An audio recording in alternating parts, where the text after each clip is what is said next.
Happy Friday. I'm going to tell you a secret. Today is actually Wednesday, and that is because I am moving back to Minnesota this week. So I am on the road somewhere between Texas and Minnesota right now, but we will be stopping to see the eclipse along the way, which is super exciting. So I hope everybody on that's listening right now has plans for the eclipse. That's going to be happening on Monday. Don't forget, very exciting, even if you're not seeing it in totality, which we are. So I'm very excited. But I am very happy to report that, well, it's actually a little sad because normally I have a co-host on and now I got to bring the energy and talk to myself. But we're very excited to have Oasis Travel Network, who is sponsoring today's podcast. So thank you so much, Oasis Travel Network. We are going to link to their profile for those that are looking to learn more about their host agency division and read reviews from their advisors. Couple things before we get into our questions today. So, we've been bringing this up the past few times, and that is because it's super important. We have our survey coming up. It opens April 15th. Very exciting. Mary is heading up the project, and she is trying to, as always, trying to break record numbers. We would love to have you join us for it. You can go to har.news/survey, and we'll put the link in the comments as well as the show notes. The advantage for you, again, for taking it is that you get to get one of the free, super delicious, and huge data reports that we push out. Um, it's anywhere from 60 to 70 pages. And I think this year they might even be up to 80 because we're adding some new areas on there. So that's one thing I wanted to point. The other thing I wanted to do, let me share my screen. We just, if you haven't been utilizing the events calendar on our site, so for those that are watching on YouTube, I'll show you on our homepage, go to the drop down menu and click you're looking for a travel event. It's also underneath the resources tab on the main menu bar on the top. But click on that. There are so many great travel industry events in here. There's fam trips. If you're looking for a fam trip, go to the categories, drop down. You can see that there's 2 pages worth of fam trips to go on. If you're looking for conferences, that's in there. Trade shows, there's at least 5 pages with 12 items on each page of events for the industry. So there's in conference or in destination conferences, there's webinars online, there's something for everyone.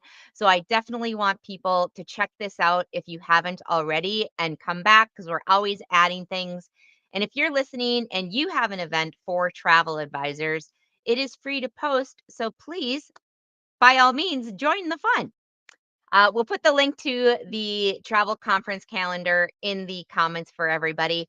And then the last thing is if you're listening to this on audio through the podcast version, you know that also dropped in the feed earlier, well, earlier this week or last week. Now I can't remember. Um, was Courtney Nichols. So we finished a travel agent chatter episode with Courtney Nichols from Travel Bash. Some of you may know her. She's amazing. And this interview is so inspirational and super fun for those of you, especially if one, you're doing groups or destination weddings. Courtney's, that's kind of her specialty area. Two, if you want to do fees, she charges booking fees for her groups at $5,000. If you're looking to do an annual retainer and need some inspiration, Courtney has an annual retainer program that 18 clients are on. That's $6,500 a year, and they need to have a $50,000 annual travel spend, and that does not include the air. If you're looking in hiring a team and wondering how to hire a team and make sure that they're a good fit and set everyone up for success, Courtney's got advice on that. Let's see. It is chock full of information. She's also a master marketer. So very similar to her, she does content marketing and that's how she gets all her leads. Gets about 10,000 visits a month to her website and has tons of content on her blog. Her copy on her website in general is great and her blog, you can check that out and learn from her and learn how she uses Pinterest because I think that's something that's very underutilized and Courtney talks about how it's been helpful for her for getting her leads for destination weddings, which by the way, if I didn't mention this already, her destination weddings have a minimum of 10 rooms minimum that has to be for the destination weddings and any groups that book with her. And that's not all. You also need to have $500 to $1,000 budget per traveler per day to be a good fit for Courtney. So lots of inspirational things out there. And Great if you're new or you're experienced on things that you can start implementing in your agency to help it be more streamlined and make more money. And let's get into our questions for today. So, first one is from Anonymous. I am just stepping into starting a travel agency at the very early stages. Yay, welcome. And I'm still working what it would look like for me. When considering a niche and a business name, I suspect having the niche in the business name could help, but it would cause issues if I wanted to pivot or expand to a different niche at some point in the future and possibly require a business name change and rebranding challenges. Do you have any advice, or should I just worry about the future in the future? All great questions. Usually best to worry about the future in the beginning, but it always is great to plan ahead. So I'm glad you asked because I think there's actually a great solution to this. I ran into the same problem with host agency reviews, which is obviously a very specific name. And those of you that are tuning in this know we do so much more than host agency reviews and directories. We've got the podcast, we've got the events calendar, we've got our courses, lots of different things. And it's misleading to people that come to the site and they just think that we have reviews. So, Anonymous, I think one thing you can do that would work out well is have the formal name of your agency be more broad, and then your tagline can be something that is more specific, and then you can take that out without having to do a ton of rebranding with colors and names and changing domains. So I would say in the beginning, because a lot of people do end up maneuvering within the industry their first 3 years as they find their footing, they may find a corner of the industry they never knew existed and decide they really like it. Like, say, for instance, Courtney on her podcast was saying she started out just doing fun and sun destinations when she started. And within a couple years, she had moved into a very specific niche. And she was like, I'm going to do groups of 10 or more people, destination weddings, one a month, and celebration groups for people that have 10 rooms or more. So I would say that that's kind of the advice I would have for you on that is to make the name more broad, so it has a lot more wiggle room within there, and then you can use the tagline or maybe something within the logo because the logo is gonna be easier to change out than, say, the name. With the logo, you could if, say, you were, specializing in European train travel, could build something in that suggests train travel within the logo, but then take that away if you're going beyond that. Couple of resources I'm gonna put out for you, Anonymous. One, I'm sure you found this, but we have articles on finding a travel niche and choosing a travel agency name, which are both kind of tied together. We'll put those in there. If you haven't run across those, though, definitely check them out. And then the other thing is the area that you're running into. If you haven't already joined our 7-day setup, this is the type of stuff we work with you on and help you out with. So I'll link to, first of all, our 7-day setup light, which is the free program. It doesn't have support, but it does kind of walk you through the setup process. And then I'll link to our 7-day setup accelerator, which is where you kind of get the one-on-one feedback and you get the small group meetings. You get the enhanced resources. So there's enhanced resources on choosing your niche and coming up with your travel agency name. All right. By the way, we have a lot of anonymous people writing in this week, which is great because I also know you gave me softball questions that I requested from last week. So thank you. This one comes in again from Anonymous. How important is it to join a local host agency? And this is a question we get a lot. Oh, you know what? I'm still sharing my screen. Sorry, everyone. But I'm going to bring you, because I'm not sure everyone knows, but on our host agency list, there's actually we need to work on this and we will, but we're working on a website redesign at the moment. But this little map button in the right-hand corner is often overlooked, but there's actually a map where you can see who's going to be close to you and who isn't if a local agency is something that you're looking for. Now, I will say that this is a great question, but you don't actually need to worry about your host agency being local to you.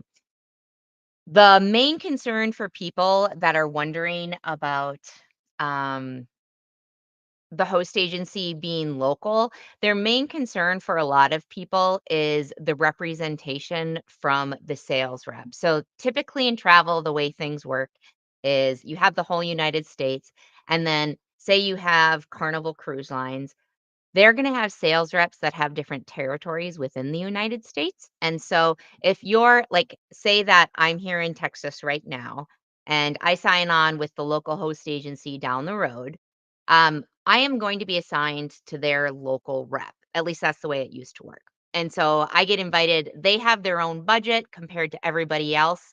The person that's up in Minnesota has a different budget for their territory, and they use it how they want.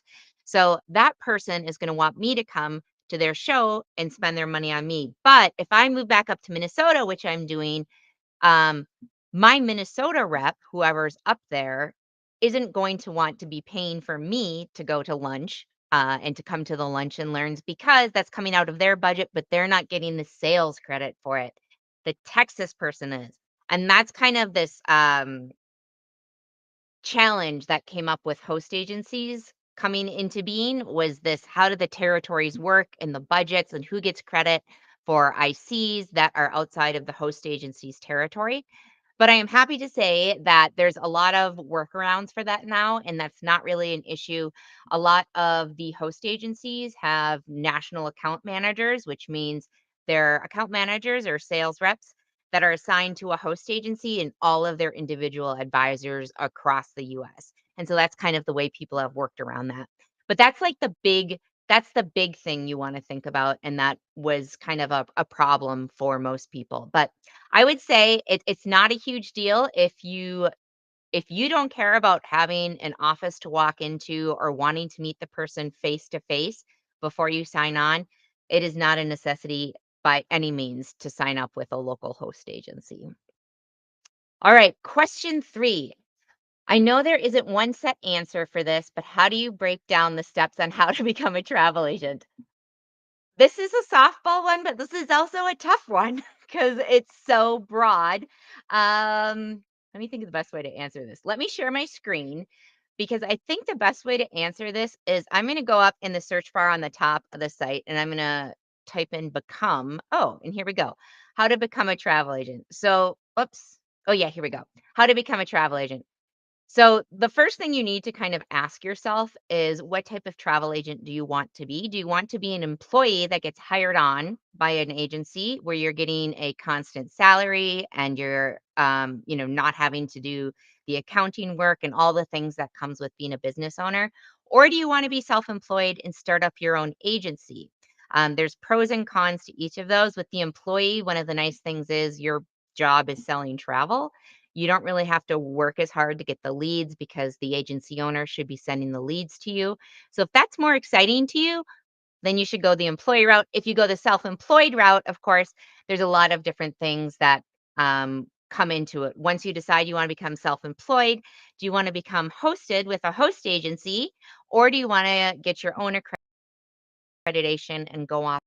So this article, I think it's a little too much to cover during our Friday 15, but this article is going to be great for you to check out the different options on how to become a travel advisor. The other thing I'll point out is our research reports. Let me see. So we'll link to this in the show notes, but I'm just going to the page on the website for the research reports, which you can find by either typing in research in the upper right-hand corner or going to the menu bar. But this one is great because if you are going to go the employee route, you should consider getting the employee travel advisor report. And the reason why is because it's going to give you lots of great data on what you can expect from becoming an advisor. So it'll tell you what like the average hourly rate is, how many people, what percent work remote, what the compensation structures are, and the differences between them. Because there's three main compensation structures for employee travel advisors. One is you're just hourly and salaried, and that's your income that you're making. One is you're only earning and one is where you're earning on top of that. Every agency is going to structure it differently for you, but knowing that those are the different options makes it so you can go in and interview, ask the right questions. But one thing you'll learn from that report is that if you're going to be an employee, you want someone that is going to pay you the base salary plus commission because those advisors make a lot more when it comes to the employee realm. So lots of great information in there for you. And I think that about wraps up our questions. Oh, wow. And I'm right at 15 minutes. Go me. Okay.